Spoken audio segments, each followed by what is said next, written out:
Welcome back to Autism at Home, brought to you by us at Early Autism Project Malaysia through our non-profit initiative, The Hope Project. My name is Josephette Isaacs, and it's so nice to see you again. Welcome to the fourth part on the topic of imitation. In part one of this series, we talked about the importance of imitation and why it can be challenging for individuals with autism to develop, as well as the developmental milestones of imitation. In part 2, we talked about naturalized imitation. Then in part 3, we talked about object-cued imitation. In this lesson, we will begin with gross motor imitation. Before we start, let's see some examples of what gross motor imitation is all about.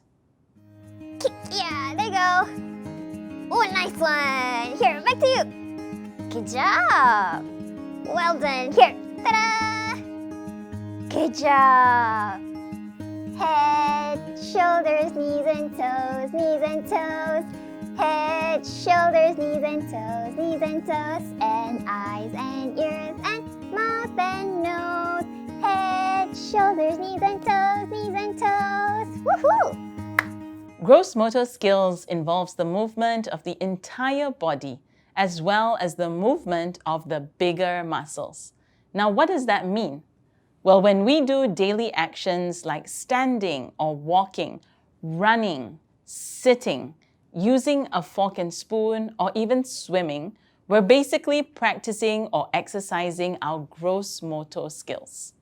Even when we engage in some actions that require our hand-eye coordination, we're also practicing our gross motor skills. These include riding a bike, catching a ball, and the list goes on. When we look at it, we actually do a lot of gross motor actions on a daily basis. So, how did we learn these movements? Say we want to learn how to cook.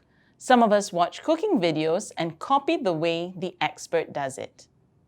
Or when learning how to ride a bicycle for the first time, children tend to observe how other children do it and then they copy. At home, toddlers can watch and observe how we wash our hands and use the soap before they start doing it themselves. The key to learning all these gross motor actions is actually imitation.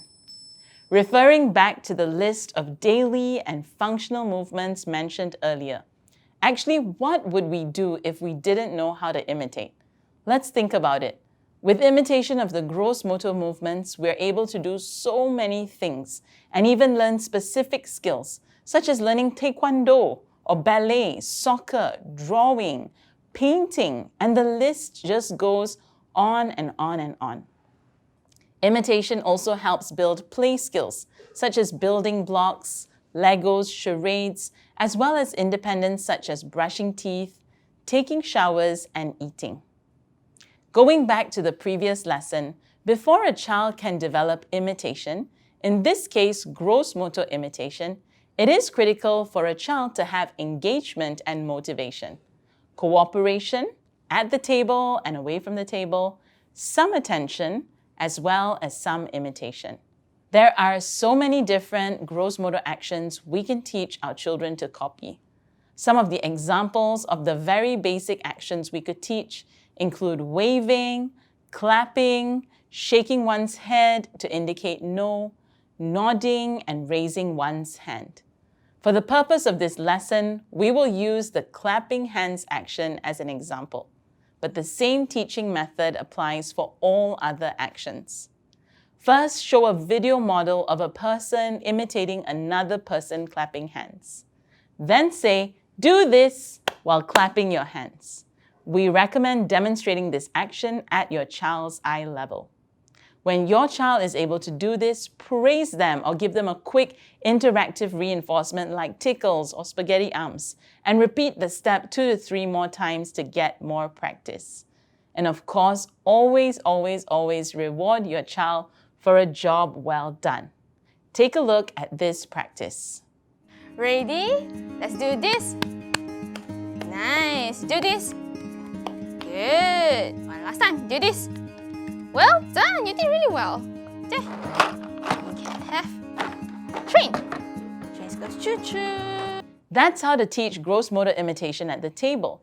The same teaching method actually applies to teaching them a skill away from the table. In other words, in a natural setting. Similar to teaching at the table, you could always start by showing a video model. In this example, we will use the knocking on door action. To make practice more in context and functional, do this by the door so that both you and your child won't have to travel to the door at every trial. As you're standing by the door, say, "Do this," while knocking on the door.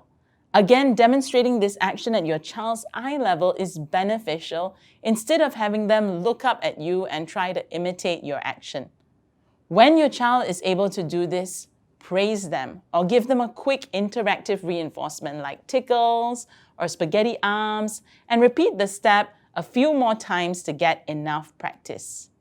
At the end, always reward your child for a job well done.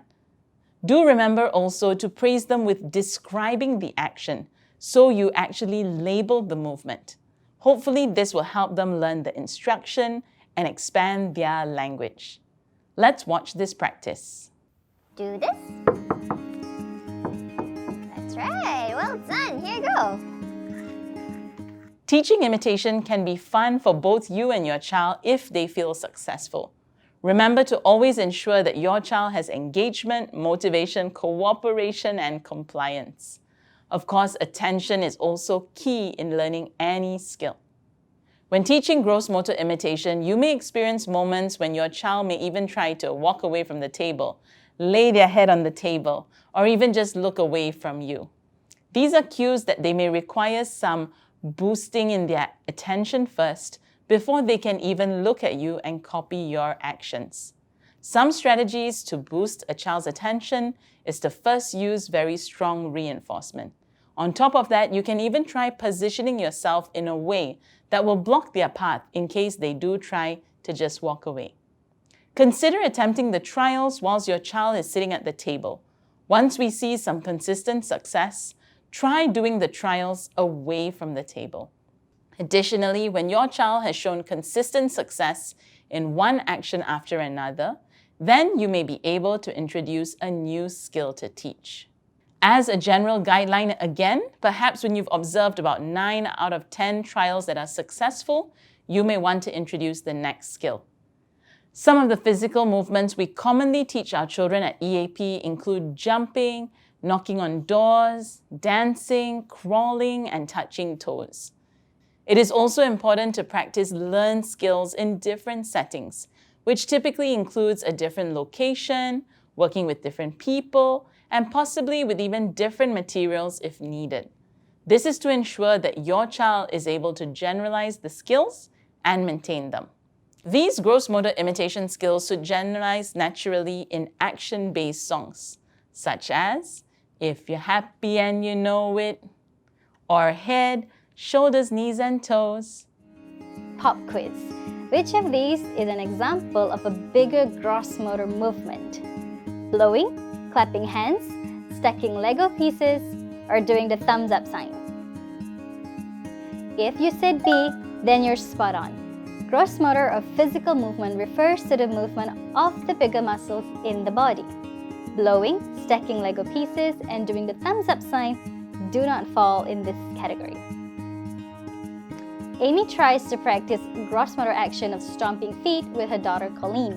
Amy attempts the trials with Colleen in the garden and finds that Colleen prefers to run around the garden instead. What are some strategies that Amy could implement the next time she attempts to teach Colleen imitation? Teach her at the table, use a strong reward, both A and B, or none of the above? Yep, A and B. Teaching the skill at the table will give a more structured environment to set Colleen up to be more successful and pairing it with a strong reward as well. Now it's your turn. Identify 2 basic gross motor actions or movements that your child has yet to learn. Try to teach these actions to your child by breaking the skills down, providing sufficient reinforcement and practice. Well, thank you so much for watching our lesson on gross motor imitation. In the next lesson, we will be talking about fine motor imitation. If you haven't already, do check out our free online resource platform, Autism at Home, which has all the corresponding articles and downloadables for you. And don't forget to subscribe to this YouTube channel, follow us on Instagram and Facebook to stay updated. Thank you so much for watching, and we will see you soon.